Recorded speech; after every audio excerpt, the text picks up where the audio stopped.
contact Beckon for a sales consultation if you need to. So let's get on with the program.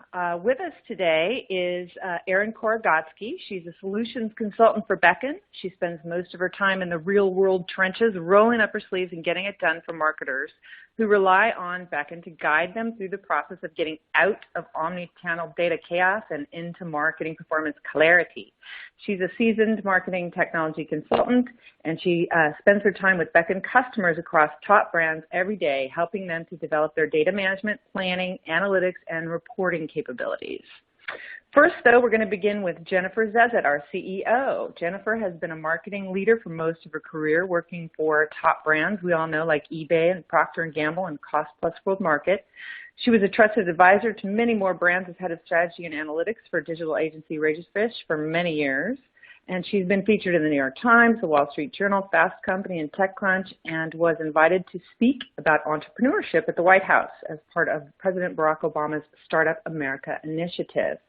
So welcome to both of our guests, and I'm going to pass it over to you, Jennifer. Take it away. Thank you, Bonnie, and welcome everyone on the line. Erin and I are both really excited to be finally doing this as a webcast. It's within our clients, it's a very hot topic, needless to say. We cover it with our clients, all the time, and we previewed this content at our customer conference just a few weeks ago, and it went over really well.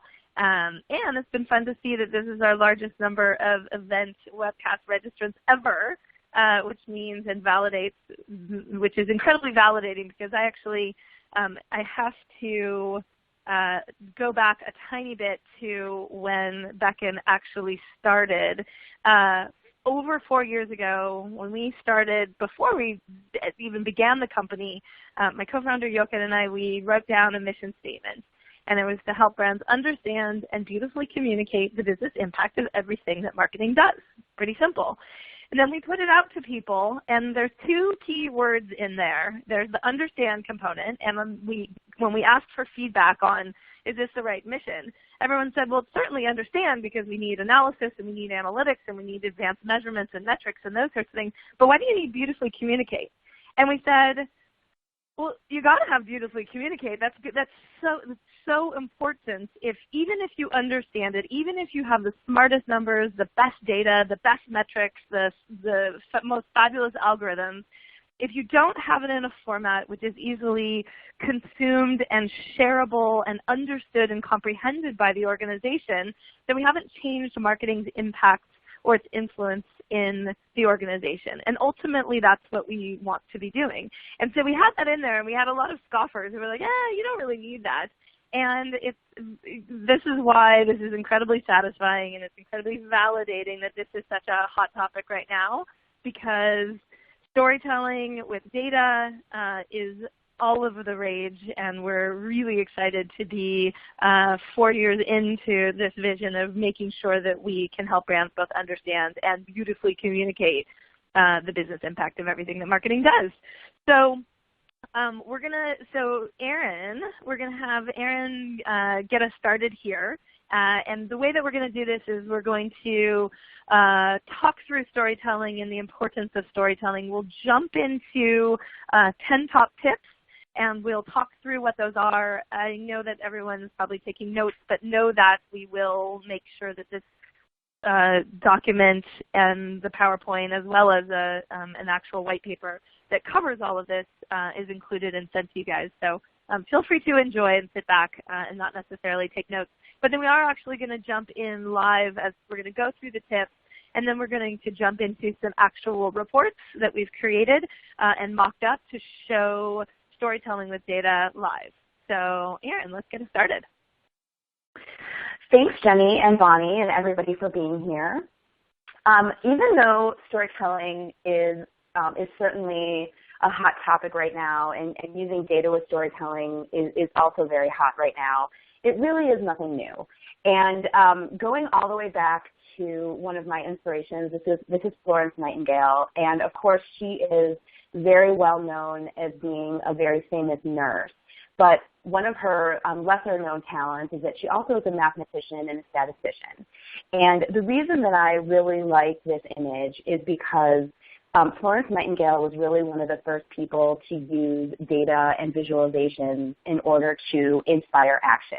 It was during the Crimean War that Nurse Nightingale realized how many people were dying due to conditions that really weren't part of war. They were dying because of diseases that they acquired in the hospital. They were dying because of other causes. And it was really only when she put together this infographic that showed, for example, all of the different ways that people were dying and during the seasons that they were dying, whether they were wounds that were related to war or wounds that were related to other causes. It was really seeing it in a graphic that so many deaths were part of other causes that really inspired Queen Victoria to create laws and rules around sanitation and around keeping patients warmer during the winter.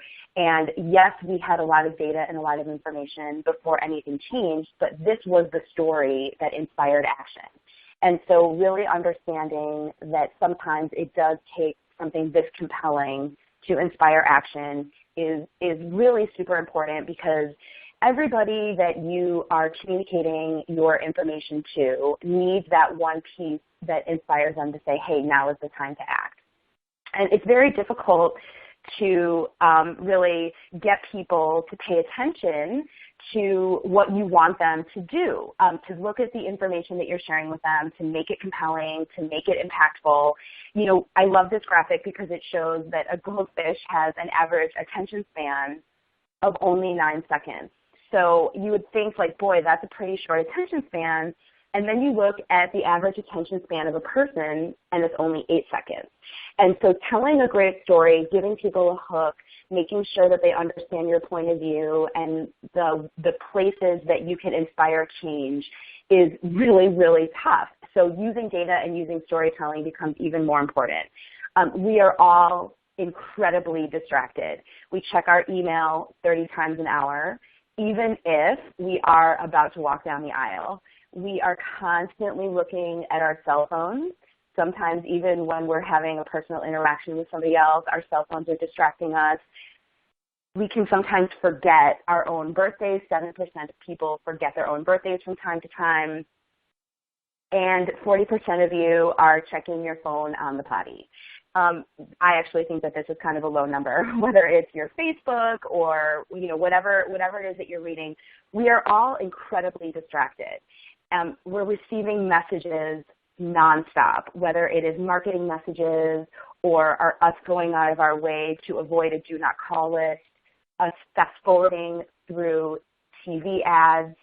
We're tossing direct mail before we even have a chance to see it, on and on with all of these different marketing messages that are headed our way. And the reason that we bring this up is because it's not just about all of the messages that consumers receive, but our bosses are no different. They are bombarded with information. The folks on our team are no different. They are bombarded with information. So the art of storytelling is getting people to pause, give you a moment of their attention, absorb what it is that you're saying, and understand what they can do next. And all of this is to say that, we have a job as marketers to present this information in an impactful way, but we also know that we're really good at tuning people out. And so if we are really good and really skilled at tuning people out, then great stories is what brings people back in. You tell me a great story and I am all yours. I am listening. That is the thing that cuts through the clutter. It gives us something new to think about. It makes us think about something old in a new way. Stories often challenge long-held beliefs. And what's even more important about a good story is that we ourselves are compelled to share the information that we have learned. So let me kick it back to Jenny for a little bit more insight about how storytelling can really help you in your day-to-day life.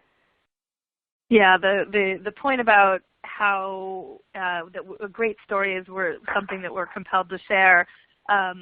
Be prepared, because when you create, just like the infographic around the causes of death during the war, that was spread far and wide. And we see, make sure you put your best foot forward, because sometimes these documents, they do end up in the hands of many people across the organization, and you say, wow, I wasn't even thinking that it was going to go, to reach that many people.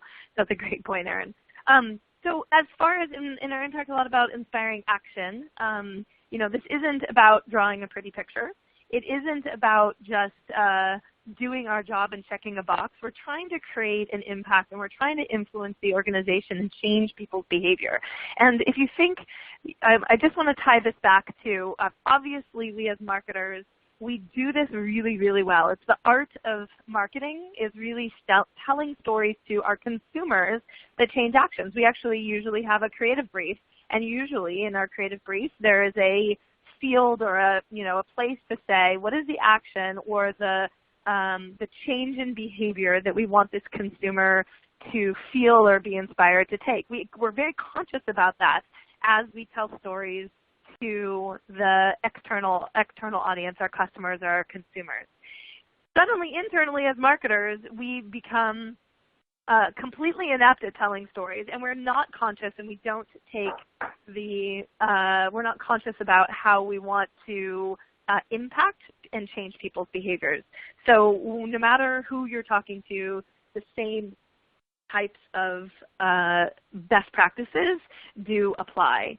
Now, we've been talking mostly just about storytelling in general, but the truth is we're talking about storytelling with data. And usually data in of itself, it needs storytellers. Data doesn't tell its story by itself. And unfortunately, everyone kind of hopes and wishes that you can put a number out there and the phrase, as you can see, well, actually, no. There's really nothing about data in and of itself that tells a story. Data needs storytellers. It needs stories wrapped around it in order to be impactful. And at least stories internally, if you're talking to an internal audience, especially if we're talking about marketing performance or telling a story about marketing performance, those stories need data. So we're talking about the intersection of these two things, especially as it applies to an internal audience. Because, we can't be great storytellers the same way that we do tell to consumers. We've got to bring data to bear on the story. But as you're going to see from our tips and tricks, it doesn't mean throwing out all of the rest that we know about storytelling and bringing that to life. So I've got to share a little kind of parable here, or a little story about a trend that I've noticed in the past year. Charles Thomas is the Chief Data Officer at Wells Fargo. Wells Fargo is a very data-driven organization with very complex and sophisticated analytics. Prior to that, prior to being the Chief Data Officer, he was actually the Chief Data Officer and Analytics Officer at USAA, an incredibly award-winning data and analytics company. Before that, he has done all kinds of things, including advanced analytics at huge, huge companies. I was curious to see what his background was, and surprised to find both a master's and a PhD in sociology. This is not a hard science. This is, quote unquote, a soft science. And it's a storytelling science. It's a science that looks at clues and hints and little fragments of data and reconstructs an entire story around it to explain human behavior. I thought that was incredibly interesting. Another one, actually one of our clients, Thomas Dutz, he is the chief CDO at Coca-Cola, a massive organization. He has been a CTO. He has been a managing director and CTO for a very long time. His background is political science, history, and philosophy. This is incredibly interesting to me just as we talk about this, because the data gurus that are rising up within the organization and ascending within the ranks, they're the storytellers. And similarly, the marketers who are rising quickly within their organizations are those that are bringing data. So this intersection of these two things is incredibly important if we want to be well-positioned for leadership roles of the future. This is it. So hopefully this was actually a Plato quote from a long, long time ago, but it is so incredibly true. Is those who tell the stories rule the world. Those who shape the conversation, who are the ones who put the models and stories out, are the ones who even define the world, let alone end up ruling it. So there is incredible power in this. And actually, I have to just jump back to that really quickly. I was reminded, I was just at a conference the other week, and it was one of the global heads of marketing for the Marriott Corporation, and I said, oh, do you happen to know Roger Dow? So Roger Dow from Marriott is someone I had the pleasure and honor of working with and for many, many years, even starting as a teenager. He started as a lifeguard at the pool in Washington, D.C. Marriott, and ascended to the second to the top highest role, global head of all of marketing and sales for Marriott Corporation globally and worldwide, and he was a master storyteller. This guy, and you probably know them. I'm sure that if you reflect right now, you can think on those people who just, they don't lecture, they don't share, they weave a wonderful, amazing story, and they have the whole world in the palm of their hands when they do it. And to this day, I mentioned, do you happen to know Roger Dow? And he just said, oh my gosh, that guy is the most amazing storyteller. We miss him so much. They even have an award, I guess, within Marriott, which is called the Roger Dow Award, and it's for amazing communication excellence above and beyond anyone in the entire company. So those who tell the stories rule the world. His is a great story, and it was fun being reminded of that. So we're going to dig into some specific tips, and then, as I said, we'll jump into some live examples of dashboards and reports to show how these things come to life. So we'll go through them kind of one by one. So like any great story, very few people sit down and just start writing words. Stories actually are planned out. They kind of have an arc. And you, when you're creating a report or creating a dashboard, should be mapping this out yourself as well and thinking about it in advance before you put pen to paper, before you put a chart on a dashboard, before you put a PowerPoint slide. And Erin and I both are huge fans of this infographic, but Kurt Vonnegut, the amazing writer and storyteller, did a thesis, or at least proposed a thesis for the University of Chicago, which said that all of the stories in Western civilization can be plotted and visualized in a simple 2x2 over time, time being one axis and the level of happiness being the other axis. And he's got these archetypes of patterns for the shapes of stories and the way that they're plotted out and the way that they unfold, whether it be the Cinderella story, which starts out bad, gets better and better and better, and then gets really terrible and ends up great, those sorts of things. They're archetypes which many different stories fit into. So there's a shape of stories. And so when you sit down to build out even your internal document, your dashboard, your PowerPoint, whatever it is, think it through. We do recommend storyboarding it. We literally call it storyboarding. Use Post-its. Decide on kind of how you want this to lay out. Now, how you lay it out, if you think about your report being a story or something that you want to communicate, then the way that you organize it is the plot. It's how you are going to tell your story. And the ways that you possibly lay it out tell very, very different stories. Scorecard is one possible storytelling way to do visuals, and we're going to show dashboards. You can do PowerPoints. There's lots of different ways that you can do, or forms of storytelling. But I'm just showing you one simple example to show you. If you organize something around channels like this, your various channels of marketing, it tells a story which says, we are just doing a lot of things across a lot of channels. That's what it says. You could also organize a scorecard around the customer journey or the consumer journey, the buyer's journey, and say, this tells a very different story. This one says, maybe the exact same types of data, but when we roll it up this way, it communicates a story which says, we are driving the entire consumer experience. We might want to organize it around the key business objectives. If the CEO is our audience, if there's 4 big things that we're focused on as a company, then I want to map my data to business objectives, or it might be marketing objectives. The point being, there are many. Think it through, because the organization of your reports, whether it be a scorecard or the dashboard, is your main storytelling mechanism and your main storytelling vehicle.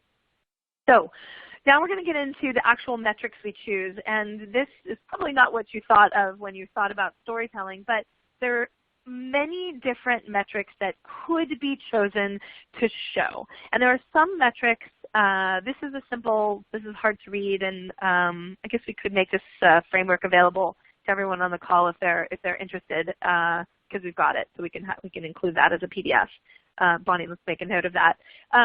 But lots of different metrics that we could choose to show. It's our opinion and perspective that there are some metrics that are much more evocative and storytelling than others. So when we're looking at, and I'm just going to zoom this really quick, basic volume activity counts, they are important, they are necessary, but they don't give me context. They don't show me or tell a story inherently. What tends to be more interesting, and I encourage you to kind of work your way, start to move your metrics and your KPIs both up and to the right, because as we move up, we start getting into ratios. We start getting into derived or aggregate metrics and strategic metrics, which are much more evocative in storytelling. It might be the engagement rate, and ratios are incredibly important because ratios show how things are changing. So something like an engagement rate, even as a metric or a standalone KPI, is automatically a better storyteller because it shows how often we are engaging our customers every single time that we put some sort of an ad or a visual in front of them. How frequently are we engaging them? That rate of change between the impressions or the awareness and the engagement, that's what's interesting. Obviously, things like a paid to earned media ratio or the cost per new customer or customer acquisition cost or even cost per point of awareness, these both efficiency and effectiveness ratios, just by choosing them, even if we do nothing else, they're much more evocative and better storytelling metrics than just the basic volume count. Chart types, how we choose our charts. Yes, indeed, the beautiful, fabulous line chart or the bar chart could be used for pretty much anything. But why do that? We humans, we love variety, and even if you can tell it in the exact same way using the exact same chart type, why not deliver something that's much richer, that has trending charts and pie charts and 2x2s and histograms and scatter plots and maps and those sorts of things. Those are much more compelling storytellers and much more action-oriented graphics and visualizations than just the basics. And Erin, as soon as we jump into dashboards, you're going to see some amazing examples of variety, but I wanted to at least run through the key points here. So making sure charts are the answers to business questions. So you don't just want a lot of variety of different charts. You can't, throwing them out there is nice and all, but now we're starting to get into the helping the viewer or the consumer of the information, help them draw conclusions. And one of the tips that is really important is to ask business questions. Every single chart or graph in a dashboard or in a report that you create should be the answer to some kind of business question. So the question is, which of our agencies delivers the most net new customers per dollar that we pay them in fees? That's the business question that we should know the answer to. The chart or graph itself, it's probably a stack rank graph, and it's going to be stack ranking all agencies, and you're going to stack it, rank it by cost per new customer acquisition cost or something like that, cost per customer, or cost per lead, or cost per engagement, something like that. The graph is the answer to a business question. So getting into the habit of formulating and listening for questions, because they're coming at you all the time. You're all day long, you probably have CEO or CMO or somebody coming to you and saying, hey, I had a question. When we run integrated campaigns or when we don't run integrated messaging, is there a difference in how well those perform?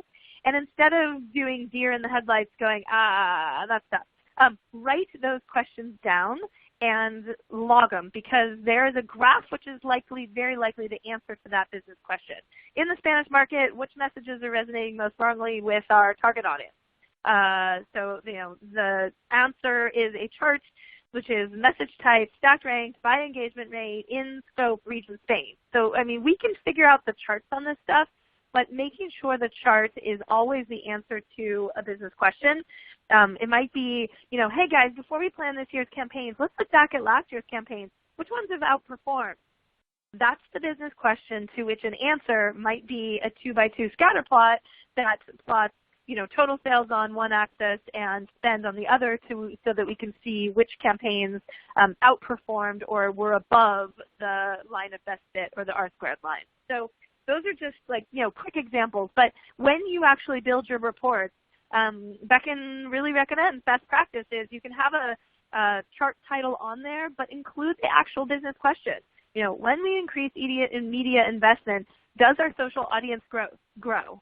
That's the business question to which that charter graph is the answer. So it's amazing how that simple tool or tip communicates a huge amount of information. Again, trying to make sure that the consumer of the information is receiving or has good perspective on the data that you're providing. As you know, numbers in isolation, they just don't tell a story. Stories come with perspective. So if we go out and we say, woo, look, we got 10,000 followers, you're going to instantly get the question, man, so what? Is that good? Is that bad? How do I think about that? So before you put the basic volume metrics out there, give them the context. This is a list of 5 different ways to provide context in your data. I'm actually a fan of calculating all of them whenever possible, because each one is going to tell a slightly different story. So 10,000, we got 10,000 followers, and that is 30% more than what we planned or anticipated. So that top one is our show the number versus what was planned, or what our goal or a target was. That shows perspective. We could show trends. So this week we are at 10,000 followers, but last week we were at 2,000. So this is a huge, just week over week, this is a huge jump. You've just told me a story by giving that perspective. We can do it historical, which is year over year, which is we're actually going to do a Star Wars dashboard here because we're all excited 1 week away from the new Star Wars launch. How is Star Wars trending this week with 7 days to go from launch or from opening premiere versus the 1 week to go before our, the Ant-Man release or something like that. That is, again, perspective, historical. Well, actually, historical year over year is probably a little different. That's not a good example. Historical year over year is, Q4 last year with 3 weeks to go compared to Q4 last year with 3 weeks to go before Christmas. That's a great example there. Internal benchmarks, that's more the example of, a week before we launched this movie versus a week before we launched Ant-Man, even though that was about 4 months ago. It's not time-based, but there's a really good comparable for us as an organization. The last time we did a new store opening or the last time we did a new product announcement, how is this trending versus one of those? And then external benchmarking. Obviously, everybody loves a good competitive benchmark, which is, and we are crushing it versus the competition because everybody else is only at 1,000 followers. And that last point is so juicy, and it's also where so few people, everyone's like, yeah, I wish I could do competitive, but I just can't. So Erin, let's jump into, I asked Erin specifically to prepare some thoughts around the competitive perspective so that we can give people some tips and some tricks on how to do this, even if you don't have a Nielsen budget for competitive media spend. So should we jump into that dashboard, Erin? Sure. So we're in live with Beckon right now, and this is an example of a competitive dashboard around the apparel space. And it is all fake, made-up data, but I am going to show you some real live assets that help us get a really good competitive picture and some great insights that give us something to compare to. So, for example, one of the ways that we can look at how we are doing in a competitive market is by looking at things like market share and understanding not only how much market share each brand in our competitive space may have, but looking at things like quarter-over-quarter change. And we certainly are looking at information that probably is purchased by, say, a research team that's part of your organization. In this case, in this example, is data that is flowing through Beckon. Also being able to look at things like how much are we spending versus our competition. And really getting a good look in this example, it would be like some Nielsen data that is probably being, again, purchased by your organization, but is also the kind of data that with an internet search you would be able to find. So obviously, you know, there's teams in your organization that are sort of responsible for each of these areas of understanding the competitive market share and media spend. But what we wanted to do is give you some ideas about how you can find some intel around things like website traffic, branding, and social audience that are coming from some resources that are available online to everybody. And the three that I chose were SimilarWeb, Compete.com, and Facebook. And the idea here is that we want to get a proxy for how our competitor's brand is being received by the marketplace. And we're looking at that in terms of a couple of very tight metrics, looking at unique visitors. That is data that we grabbed from Compete.com. And by the way, these can be viewed as screenshots that you drop into a PowerPoint deck. In this case, we're using the embed features that all three of these services give for free, where you can take a unique visitor's metric, grab the embed code, and drop it into a website or a blog, or in this case, we're dropping it into a dashboard. And what's great about the example of using the embed code is that it always stays updated. So if we kind of look at the different way that we've set up the leaderboard, we've got each of our different brands. We're looking at the number of unique visitors that each of these websites is receiving. This is monthly data. And you can see that, you know, in some cases we're trending up. In other cases, we, you know, trended down and now we're back up. But you can kind of see that as an industry, it's sort of in Q4, everything is trending a little bit up. And what I think is really great about SimilarWeb is that it gives us this example where we can actually look at data around how traffic is coming to a competitor's website. And looking at things like, you know, how much direct traffic are they getting? And that's people that are getting to their website without having to pay for an impression or pay for a click. And this is a really good proxy to know how much has my competitor's brand landed with our market. The more their brand has landed with their market, the more demand there is, the more people that are getting to their website by just typing in the brand name. And so knowing where you are versus your competition is super, super useful. And again, this is just free data that we got by going to SimilarWeb and typing in the name of a website, and this data comes up. And then, of course, oh, sure, go ahead, Jen. Erin, I was just going to just add one more thing to that. Yeah, sure. That idea of direct or organic search volume. That is something that, you know, no guarantees, but we've seen it be incredibly highly correlated with very expensive awareness, consideration, likelihood to buy, brand tracker data. So if you do have the funding and the money to have those surveys, that's great. But even if you do, they may only come once a quarter or semi-annually or once a year, when it's important to know whether or not the slope of that line maps to this organic search volume. And if so, you might have a really good, much more real-time proxy or tracker for how well the brand is doing in the marketplace. Great points, Jenny. And I think that this combines very nicely with data that is potentially being processed through something like Beckon, and also, again, is very easy to use and to share, and being able to use competitive information to give context to your data, super helpful. And we just wanted to demonstrate here that even if your organization isn't spending $1 bazillion on all kinds of market research, or if you don't quite have it at your fingertips because of where that data lives in an organization, it's easy enough to grab some and give yourself some context. And I think the key here is to be consistent, to be using consistent numbers from consistent places, so that from a trend perspective, you can always get a sense of, guys, the number itself might not be the most important thing, but is it up or is it down? Who's leading the market?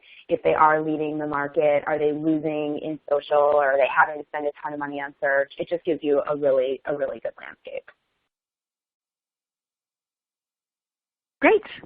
Okay, we'll be back into dashboards in just a minute, but let's jump back into our tips. Hopefully that was useful for people. Actually, I know that it is, so because there's been so many people who say, oh my gosh, thank you so much for sharing that.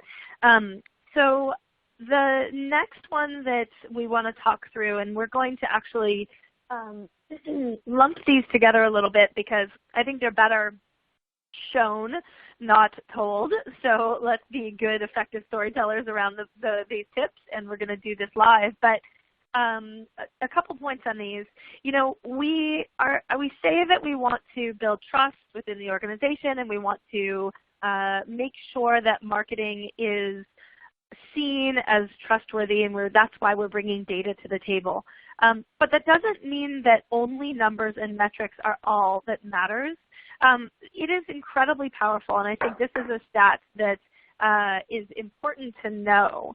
We tend to focus on the metrics that we have, which might be our media plan and the GRPs and in markets and where we place and traffic the media, but the creative itself matters a lot, possibly 4 times more than how many ads you bought, how many spots you bought, where you ran the spots, all of those things.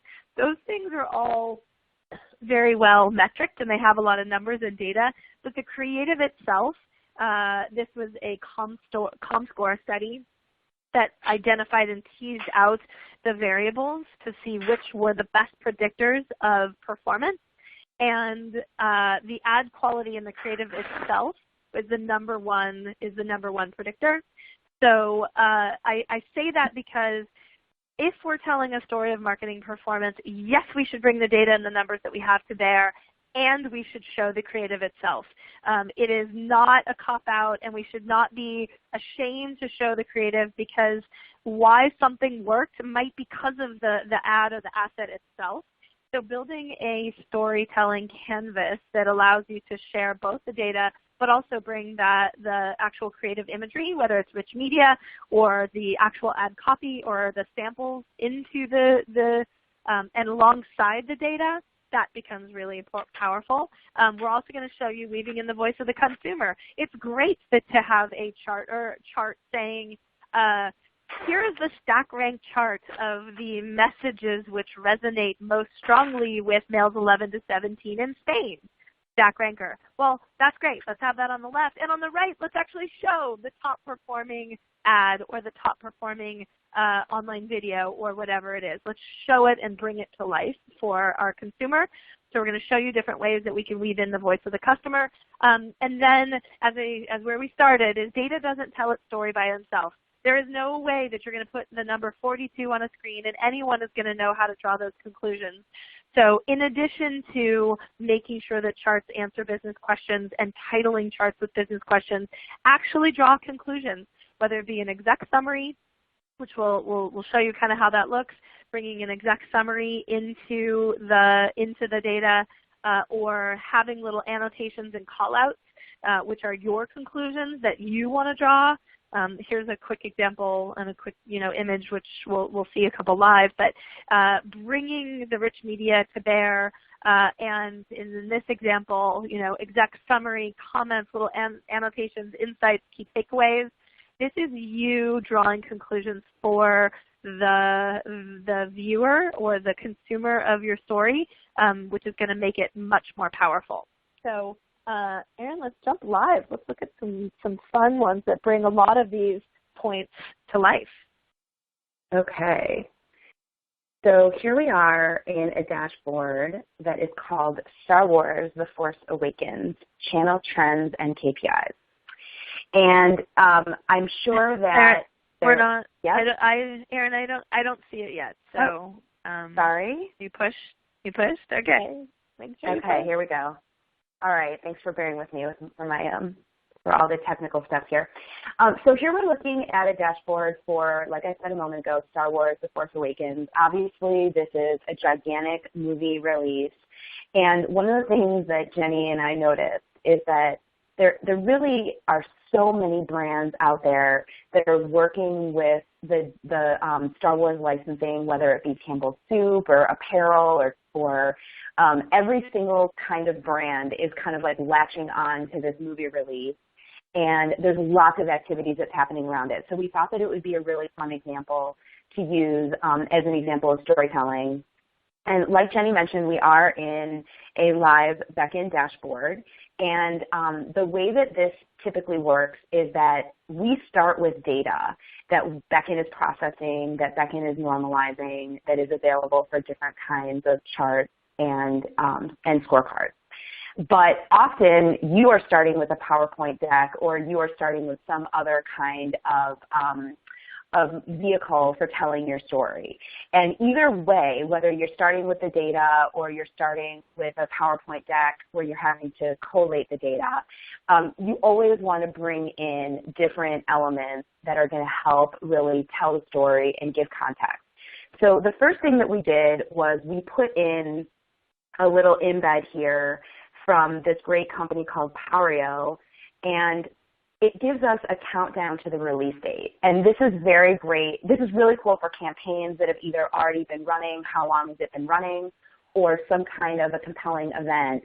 And it shows a sense of urgency that this is happening now. There is some kind of a countdown, and this is how close we are, or in contrast, how long it has been since the campaign has launched. And what I love about that is, we've launched these like multi-million-dollar campaigns, and our reporting typically comes back like 6-8 weeks after the campaign has closed. But day 2, day 3 of the campaign, you've got somebody knocking on your door saying, hey guys, 2 days into the campaign, how is it going? And it's great when you're working with data that's flowing in real time, because then you have answers to those questions. So we love to start with where we are in the process. As Jenny mentioned, executive summaries are excellent ways to add in your insights and make sure that the main points that you want to communicate are right up at the top. And as the title of the dashboard indicates, we're looking at a cross-channel roll-up. So telling our story in a couple of different ways. First of all, how much did we spend? What is our total investment here? And not only looking at what is our big fat number of how much money we've spent, but a trend line here that's showing us, hey, we front loaded, then we backed off a little bit. As we get closer to the release, we increase some of our spend again, starting to look at things like ROI, and depending on what ROI is for your campaign. Is it a return on a marketing objective, or is it actual cash, or is it some kind of conversions? You guys decide what the return is. And in our fake account with fake data, these guys are totally just killing it with a huge return on investment. And also looking at things like run rate. And this is a really good example of an executive kind of metric, where you're looking at the ratio of what you expected versus what is actually happening, and being able to see how close you are to your plans tells a really good story in and of itself. Hey guys, we didn't do a great job with planning, or we're totally beating our targets, or we're right where we expected to be. Those are all elements of your storytelling. And as you can see, we sort of are peppering in with all of our data points some images from the movie itself, and a little bit more context around what did we spend our money on? Okay, well, it was this many total impressions. And we may have a follow-up question, which is, well, how much is each impression costing us? And again, at the beginning, we have this trend line that's showing us that our impressions were pretty expensive on the front end side, and then it sort of leveled off a little, and now we're spending a little bit more than we did before. But overall, 14 cents per impression is not a bad number. Let's break it down by how it averages out by channel. And wow, this really tells a whole different story. If our average is 14 cents, then suddenly events for $12 an impression kind of starts to sound pretty expensive. And this really gets to some of the points that Jenny was making earlier, that, we can tell a story by saying, hey, I'm not sure if these events were really the best way to spend our money, but boy, when we invest in social, those are really inexpensive. So let's take a closer look at, where the majority of our impressions are going, taking a look at things like we're spending a lot through television. This is an example of being able to look at different DMAs and knowing how big the audience is for each DMA. Where are people the most likely to see all of our messaging. And then, like Jenny was saying, adding the creative right next to the data point. So looking at a total audience by DMA and then looking at the top performing TV spots. And sometimes if you're dealing with PowerPoint, this might just be, say, an image of a video. In the case of Beckon, since we're dealing with live embeds, we can actually play the video right from a dashboard, giving people even more context, even a better view of what is the message that our customers are seeing and how is it resonating.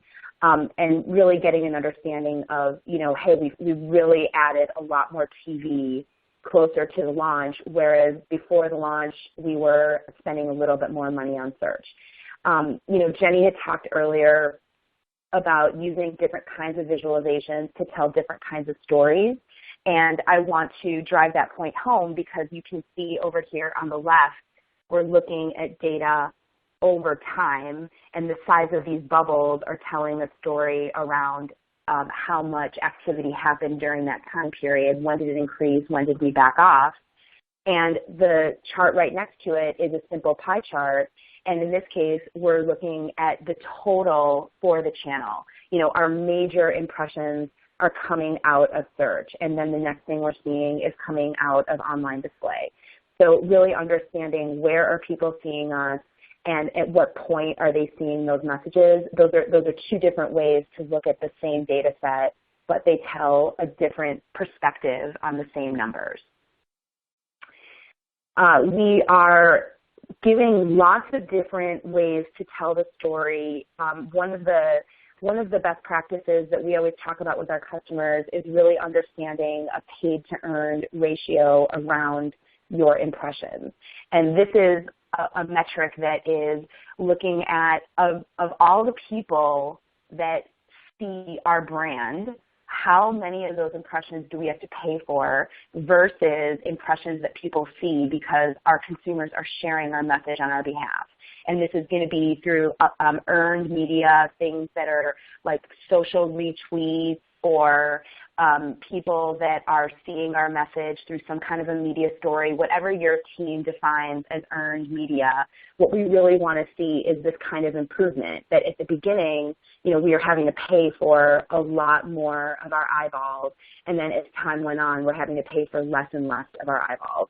And we added some... Yeah, go ahead, Jenny. And I was just going to say, and you don't need to be there to present this because right just to the right of that chart is a little key takeaway, which is, as you can see, when we started, we were doing a lot more of the paid, and, we were generating most of the paid impressions, which has gone down over time as more engagement and consumer-generated content has been created, which is really exciting that we're at 4 times more earned media than owned media, right? So in the actual chart itself, you don't need someone explaining over and over what you shouldn't need to have someone explaining what everything means. It's called paid to earned media ratio, but it's got the business question right underneath that. It's got the metric, and then to the right of it, it's got the key, the call out, or the takeaway. And then to the right of it, the actual Twitter feed of what people are talking about. This really starts to tie a bow around the story of consumer engagement. Yeah, and the dashboard itself is really following a story of a typical marketing funnel, impressions, engagements, and return. And so here we are, taking a really close look at all of our different kinds of investments and what the results have been. And it's a great segue to think about the consumer or the marketing funnel, because here we are looking at different kinds of engagements. And again, adding context into our story, like something happened here where the cost per engagement went way up. And so it gives us a big signal to noise view where it tells us the thing that we should investigate, like something went really well at that peak, or something got really expensive at that peak. So let's find out what that thing was and try to not do it again, or see if we can invest in other places that are not costing us quite as much. A few other elements on this page, you'll notice that we again are using Power Embeds to add in, for example, the actual media plan for the movie launch. Now, again, this is made-up data. This is something that I actually made up. But what you really want to be able to show is, here was what our plan is, and here's where we started, and here's like where we are today. So having the opportunity to mix in these different elements, not just images, not just videos, but actual PowerPoint decks or different kinds of assets that are all part of the campaign planning process. They are all part of your story. And so putting them in at the right place and sharing them with the right person is a really great storytelling tip. And there's lots of different ways that both images and embeds help tell their story. We like scatter plots a lot because we're able to look at things like our channel effectiveness and efficiency. If our cost per impression is really high, then that's not great, but if our engagement rate is high, then that's really good. So here we have social that is really coming in our sweet spot because we've got a high engagement rate, but it's not costing us very much. And you can see that in this example, our spend was actually pretty small. So social is a really great example of a place that I might invest more in because I'm actually really efficient and effective with that channel. Yeah, the scatter plots are good storytellers to see what's right hits above the line of best fit. And Erin, I want to make sure we have time for questions. So any other kind of things on this dashboard that different types or any of our tips that we haven't covered yet? I see competitive. Oh no, that's not competitive. That's just keyword searches. Yep, exactly. I mean, this is another example of an easy place to add data and context into your dashboards or into your PowerPoint decks. This is an example of Google search where we're actually looking at the keywords that were used as part of how people are finding us. This is also another example of something that can be used competitively. And, I think that it's some of the stuff is pretty obvious, making sure that obviously videos that are being shared in social channels show up right next to the channels where our mentions are happening. Again, this is just a richer view of different kinds of engagements, a richer view of different examples of weaving in the voice of the customer, and also just showing how our brand is showing up across different channels, whether it's an Instagram feed or an Instagram image itself, examples of different kinds of retweets, examples of different kinds of branding. These are all things that are driving activity as we get to the launch. So I think that this has been a good dashboard, hopefully to illustrate many of the good storytelling steps and techniques, and probably a good place for me to kick it back to Jenny and Bonnie. But I would like to just thank everybody for the opportunity to share some of these insights, and thank everybody for being here before I send it back. Okay, I think I'm going to get ready to do some questions. Hang on one quick second. Yeah, I want to just summarize really quick. We've got the key tips there, and we tried to kind of end with a dashboard that incorporated a lot of them. But just to remind, this is an important and pretty powerful skill to become a master of, and we're excited to be advocates for a new way of storytelling and bringing data and storytelling together finally. So as I mentioned, We do have the Storytelling Data with Data white paper, and that I think if you register, we'll send it to everybody. This one is optional. If you feel like you need one of these shirts and you're going to wear it, it does say Beckon on it. But let us know. Tell us your preferred size. Give us your mailing address, and send it to our marketing team, marketing@beckon.com, and we'll get you a T-shirt for all the storytellers in the bunch. So there you go. So take it away. I assume we're going to have some questions. Yes, Bonnie?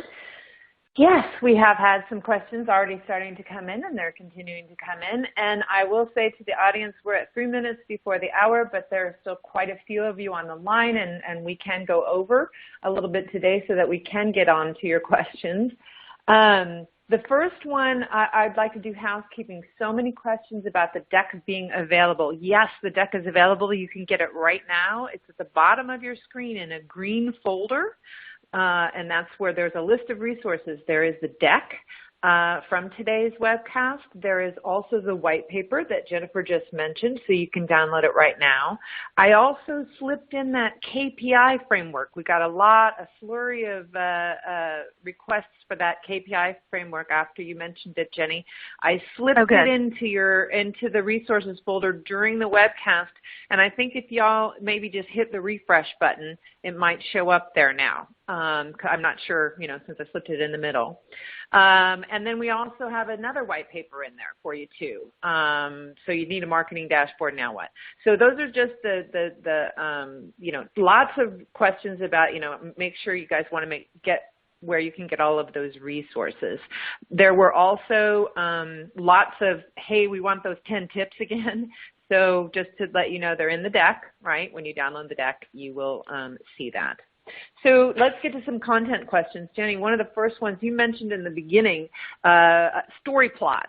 Maybe you can just refresh our memory. They flew by kind of fast. The customer journey, business objectives, like how does one go about deciding what story plots we can take a look at? Yeah, obviously it kind of depends on what story you want to tell, but there are a couple different the reason why we like the buyer's journey, and I'll see if I can jump to it while we're talking here. The reason why we like the buyer's journey framework is that it's pretty universal in the sense that whether it is for overall for marketing performance, usually almost everything that marketing does maps to some part of whether it's the, think about it as the funnel or the buyer's journey. Almost everything that we do, that's a pretty great framework for it. But usually even at the level of a campaign, if you are doing campaign reporting, usually a campaign has some awareness component, it has some engagement component, it has some business action or business outcome component, and it may even have ongoing purchase or multiple purchases or a loyalty component as well. So it tends to be a nice framework, and you saw whether it's scorecard or even Erin's dashboard that she walked through kind of started at the top of the dashboard with let's learn about impressions and how much awareness we're generating and whether that awareness is paid or if it's earned, those sorts of things. And then it moves into engagement metrics. And then we didn't touch on it specifically, but it had pre-sale, ticket sales, early sell-through of branded merchandise. So we started getting the beginnings of the business outcomes as a framework. But these are a couple different ones that can be really powerful. If there is a strong mandate from above, the business objectives can be a really good organizing principle for your story or the marketing objectives. But I really do encourage everyone to kind of think through their stories kind of from end to end, and this framework tends to work really well, whether it's for marketing overall or just at the specific campaign level. Okay, I think that pretty much covers that one.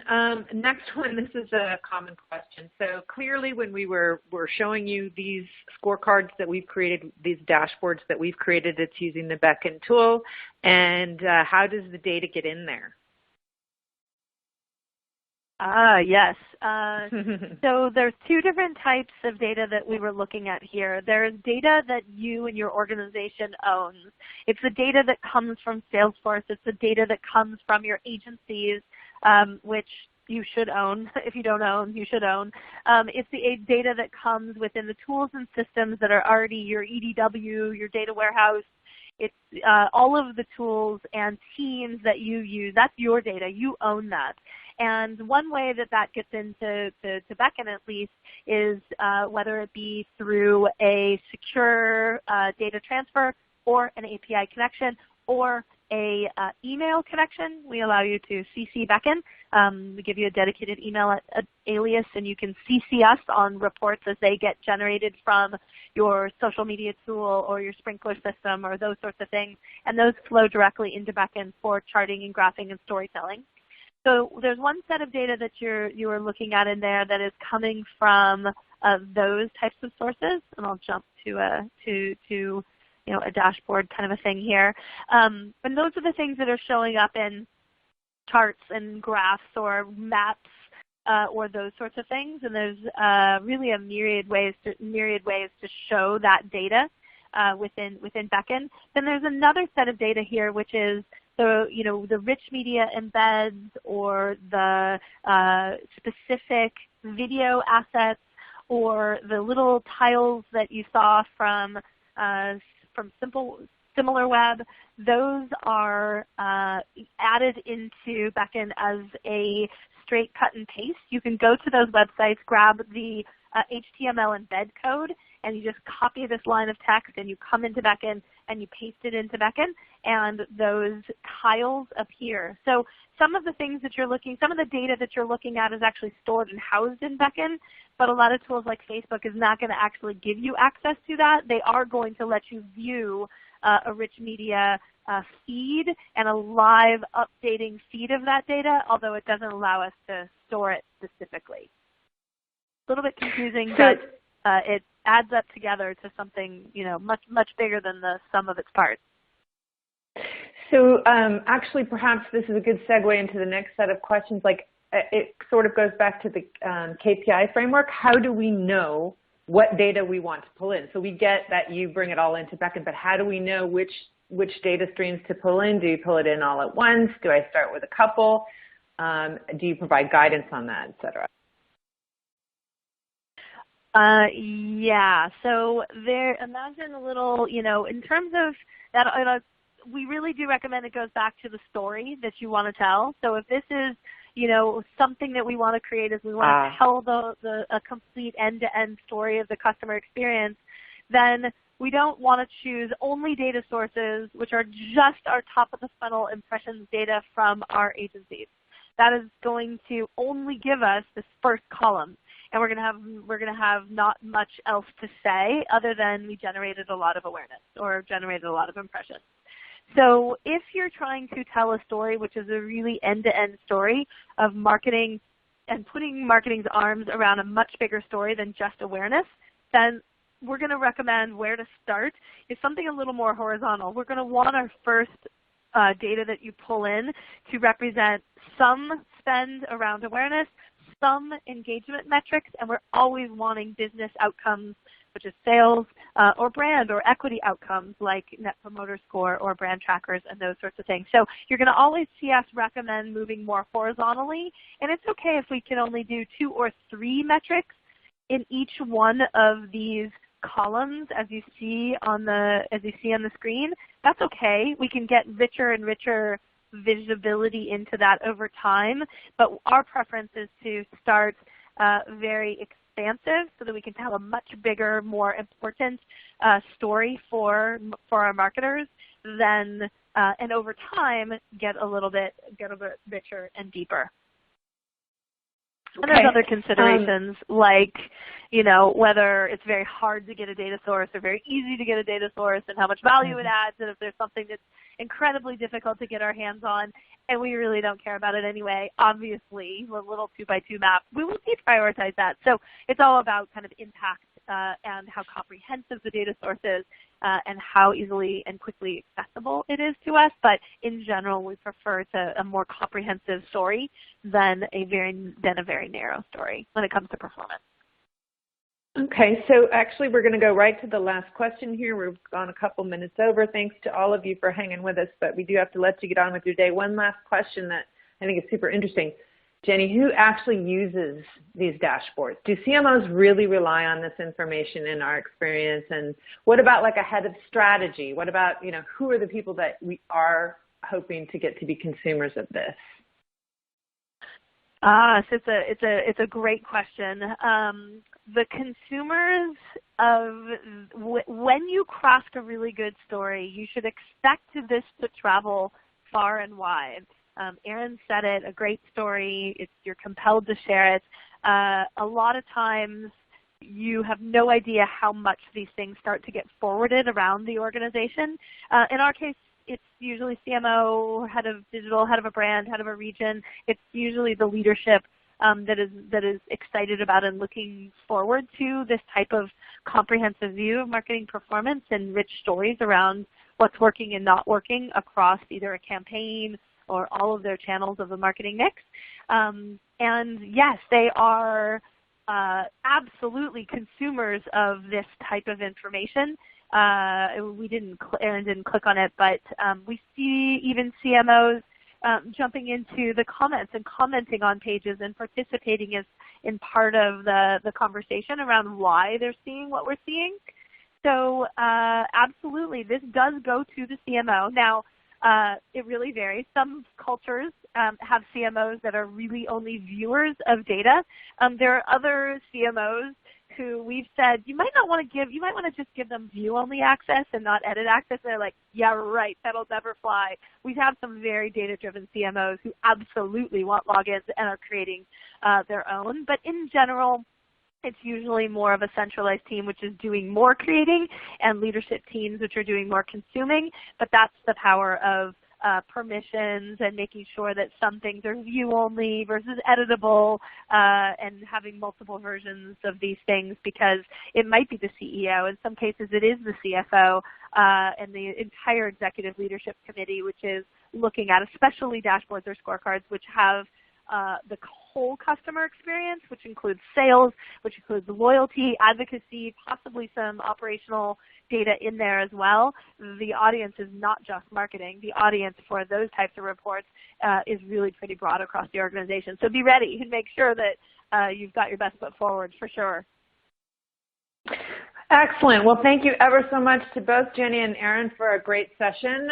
We're going to close it off now. Thanks to all of our attendees. Remember to raid the folder there for all of the resources that you've asked for, and reach out to us at marketing@beckon.com if you'd like a t-shirt.